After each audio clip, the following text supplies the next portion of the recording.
હારીજના Chanasma highway પર hit and રનની ઘટના સામે આવી છે। બહુચરાજીના અંબાલાથી વરાણા ખોડિયાર માતાજીના મંદિરે પગપાળા જતા સંઘને ટક્કર મારીને અજાણ્યા વાહન ચાલકે ફરાર થઈ ગયો છે, જેમાં 3 લોકોના ઘટના સ્થળે જ મોત થયા છે, જ્યારે 5થી વધુ લોકો ઈજાગ્રસ્ત થયા છે, જેમાં 4ની હાલત વધુ ગંભીર છે।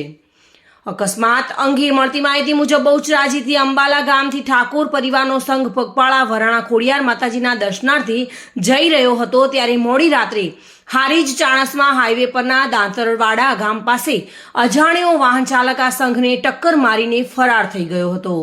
આ અકસ્માતમાં 2 મહિલા અને 1 કિશોરીનું ઘટના સ્થળે જ મોત નીપજ્યું છે, જ્યારે 5થી વધુ લોકો ઈજાગ્રસ્ત થયા છે। તેઓને ધારપુર સિવિલ ખસેડવામાં આવ્યા છે, જ્યાં 4ની હાલત અતિ ગંભીર હોવાની માહિતી મળી છે। પગપાળા સંઘને અજાણ્યા વાહન ચાલકે મારેલી આ ટક્કર એટલી ગંભીર હતી કે માતાજીનો રથ રોડ પરથી સાઈડની ઝાડીઓમાં ફંગોળાઈ ગયો હતો। આ અંગે હારીજ પોલીસે ઘટના સ્થળે પહોંચીને વાહન ચાલકની શોધખોળ હાથ ધરી છે।